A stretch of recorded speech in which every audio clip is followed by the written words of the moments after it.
عسیٰ ربکم، یقینی بات ہے کہ تمہارا رب ان یہلک عدوکم، تمہارے دشمن کو ہلاک کرے گا، ویستخلفکم فی ارضہ، اللہ اپنی سرزمین میں تمہیں خلیفہ بنائے گا، فینظر کیف تعملون، دیکھے گا کہ تم لوگ کیا کرتے ہو۔ طالبان کی جب حکومت تھی حضرت اقدس ملا عمر کی، تو ان کے دفتروں میں یہ آیت لکھ کر کے رکھی، عسیٰ ربکم ان یہلک عدوکم ویستخلفکم فی الارض فینظر کیف تعملون۔ کیا ملا عمر کی نگاہ تھی مولوی صاحب۔ مولانا میں اللہ کی بات چھپا نہیں سکتا، اگر کسی کو بے غیرت کو سن کر کے اس کو آ جائے، ایک چیز آپ کو بتاتا ہوں، شادی کرو، 2 کرو، 3 کرو، 4 کرو، سمجھ شریف میں ہے کہ نہیں ہے، لیکن بدکاری کا جو مولوی سوچتا ہے، بدکاری کا یا لواطت کا سوچتا ہے، مجھے خدا کی قسم ہے میرا رب اس کو ذلیل بھی کر دے گا، قرآن کا کام اس سے اللہ نہیں لے گا، حدیث کا کام نہیں لے گا، اللہ علی رؤوس الاشہاد اس کو ذلیل کرے گا۔ کمزوریاں ہیں، کوتاہیاں ہیں۔ شاہ رفیع الدین رحمۃ اللہ نے اپنے بیٹے کو فرمایا، مرتے وقت بھی سکرات میں کہا، لواطت نہ کرنا، نہ پینا شراب، نہ کرنا کبھی دین و اپنا خراب۔ ہے کیا پیارے الفاظ ہیں، لواطت نہ کرنا، نہ پینا شراب، نہ کرنا کبھی دین و اپنا خراب۔ سمجھ رہی ہے کہ نہیں؟ یہ خیال کر لینا، میں ان تاریخوں میں جانا نہیں چاہتا، ان ملکوں کی تباہی کی طرف جانا نہیں چاہتا۔ ما فشى الزنا فی قوم الا اہلکہم، زنا اور لواطت جس ملک کے اندر ہو وہ ملک کبھی بھی کامیاب نہیں ہو سکتا۔ ما فشى الزنا، شادی کرو، پھر عالم بن کر کے ہے بنات کا ہے تو احتیاط سے کام نہیں لیتا، ارے ظالم وہ تو تیری، اللہ اکبر، تیری اصل بچیوں کا رشتہ تیرے ساتھ وہ نہیں ہے جو ان کا ہے۔ میں آپ کے سامنے، میرا رب جانتا ہے کہ جتنے میں نے عزت طلباء سے پائی ہے، اپنے ماں باپ اپنی اولاد سے بھی نہیں پائی۔ ہمیں عزت ملی ہے، انہی طلباء سے عزت ملی ہے۔ ان کو کالے، گورے، عرب، عجم دیکھ کر کے خوش ہوتا ہے کہ وہ مولوی منظور تیرے بیٹے تھوڑی، اللہ آپ کا بھلا کر 8-9 ہے، اللہ نے ہزاروں کی تعداد میں دی۔ ایک زمانے سے حدیث بھی پڑھا رہا ہوں، سمجھے بھائی جان، اتنی خوشی ہوتی ہے، اتنی خوشی ہوتی ہے، سمجھے۔ اور کبھی آپ آ کر کے دیکھ لو، جو طلبہ ہمارے ساتھ رہتے ہیں، جاتے ہوئے ان کا کلیجہ باہر نکلتا ہے، میرا کلیجہ الگ باہر نکلتا۔ کتابیں ختم کر کے میں دعا نہیں کرتا، سمجھے، بڑی مشکل سے ساتھی جب مجبور کرتے ہیں، نہ میرے ہاتھ اٹھ سکتے ہیں نہ وہ سن سکتے۔ ایک رشتہ ہے جو اللہ نے ہمارا اس کو جوڑا ہے، ایسا رشتہ، ایسی محبت، اس لیے شادی کرو، 2 کرو، 3 کرو، 4 کرو، سمجھ رہی ہے کہ نہیں؟ آپ کے نبی نے کیے، 100 کیے، کرو، سمجھے۔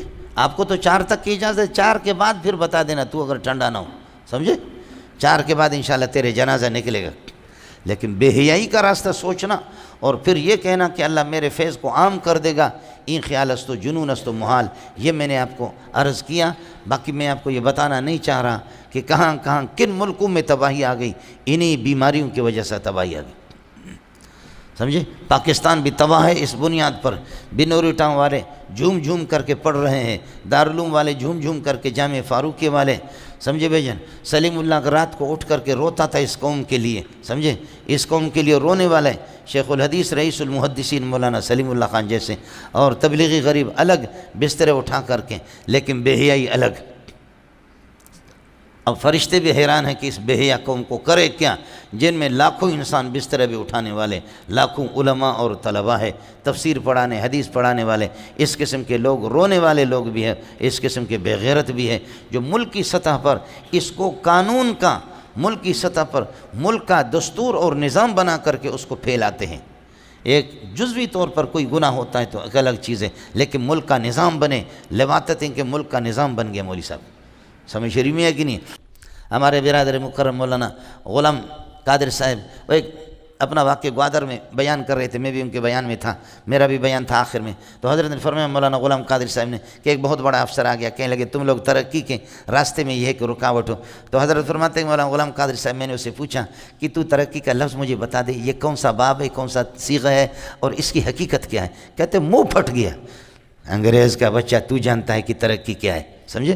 تو حضرت فرماتے ہیں کہ لفظ ترقی میں اس کو میں نے کہا کہ اب ثانیہ اور ثالثہ کے طالب علم کو بلاتا ہوں، وہ آپ کو بتائے گا کہ اس لفظ کی اصل حقیقت کیا ہے، سمجھے، اس کا مصداق کیا ہے۔ طالب علم اگر تمہارا منہ کالا نہ کرے تو پھر بتا دینا، کہتے ہیں کہ بس دم لگا کر کے پتلون میں واپس چلا گیا، ترقی میں سکھاتا ہے۔ آپ کو سمجھا نہیں ہے، اے ہے مولوی صاحب۔ تو میں نے عرض کیا کہ قوم ما یقوم به امر الناس، قوم کہتے اسی کو قیام سے ہے کہ جہاں پر لوگوں کی بقا اور ملک کی سلامت، ملک کی حدود، اسی کو قومی کہتے، قومی دائرے میں، سمجھے، قومی دھارے میں قومی دائرے میں آ جائے تو ہم سے سیکھ لے، تو کیا جانتا ہے، سمجھے، تو کیا جانتا ہے ان چیزوں کو۔ یہ انگریز، آپ کو حیرت ہوگی، حیرت ہوگی، حضرت اقدس مولانا تقی صاحب بھی تھے، بریلوی بھی تھے، شیعہ تھے، جماعت اسلامی بھی تھے، پوری دنیا تھی۔ میں نے سے انہوں نے دہشت گردی دہشت گردی دہشت گردی دہشت گردی، چونکہ میں بھی ایک زمانے سے سن رہا ہوں۔ اب تک پوری کائنات میں دہشت گردی کی تعریف کیا ہے، دہشت گردی کی حدود اربع کیا ہے، کسی نے مقرر نہیں کیا۔ ہم تو الکلمۃ لفظ وذیل معنی کی تعریف کرتے، الکلام ما تضمن کلمتین بالاسناد ولا یتعطى ذلك الا في اسمین، اس کی بھی تعریف کرتے ہیں۔ فالمعرب المرکب الذی لم یشمل مبنی علی الاصل، اس ہر چیز کی تعریف ہوتی ہے، اس کی حدود ہوتے ہیں، اس کی کوئی دہشت گردی کی تعریف کسی نے نہیں کی۔ اور دہشت گردی کی سب سے پہلے تعریف اور اس کی حدود اربع، حضرت تقی صاحب بھی موجود تھے، دوسرے میں نے کہا کر لو تعریف، سرکاری اہلکار سے کہا کرو تعریف دنیا سے تم کہیں، کسی نے نہیں کی، آپ کے اس نالائق نے تعریف کی۔ میں نے خدا کی قسم دہشت گردی کی سب سے پہلے حدود اربع میں نے مقرر کیا، سمجھے۔ میں نے کہا اب پوچھ بریلویوں سے پوچھ، سمجھے، ان کے بڑے علماء ہیں، اب پوچھ جماعت اسلامی سے پوچھ شیعہ سے پوچھ، تقی صاحب سے پوچھ، اللہ کے فضل و کرم سے کسی کو اعتراض کا موقع ہی نہیں رہا، سمجھ۔ اس لیے دہشت گردی کی تعریف آتی نہیں ہے، اور اگر آتی نہیں ہے تو ظاہر نہیں کریں گے، خود دہشت گرد ہے، خود دہشت۔ جب میں پھول کی تعریف کروں، ویسے تو میں لوگوں کو کہتا میں پھول ہوں نا، لیکن پھول کی جب میں تعریف کروں گا تو پھول تو پھر یہ ہوگا، پھول کی جب تعریف کروں گا تو سب کہیں گے یہ کالو خان کالے پھول کیسے ہوتے ہیں۔ جیسے نور کی تعریف کسی کو معلوم نہ ہو تو بنگالی برمی بروہی، یہ نور احمد محمد نور، نور البشر، نور العالم، لفظ نور بنگالی برمی بروہی بلوچ میں بدنام ہو گیا۔ یا اللہ آپ نے مجھے اتارا تھا، اللہ نور السماوات والارض وانزلنا الیکم نورا مبینا، لیکن میں بنگالی کے ساتھ نور العالم، نور البشر، نور الہادی، ایسا نور کالا کلوٹا، اس قسم کا نور بھی اللہ نے کالے کلوٹے بھی اتارے، سمجھ شریف میں۔ مولانا بدر عالم کہتے کہ میں نبی کے مزار کے پاس تھا تو ایک بدو آ گیا اونٹ چرانے والا، اس نے کہا کہ شیخ من این انت، میں نے کہا من پاکستان، ماشاءاللہ، اسمکم، تو کہا، میں نے کہا اسمی بدر العالم، کہا ایش کل تک، کیا کہا، میں نے کہا اسمی بدر العالم، اس لیے بدر العالم کا معنی پوری دنیا کی 14ویں کا چاند۔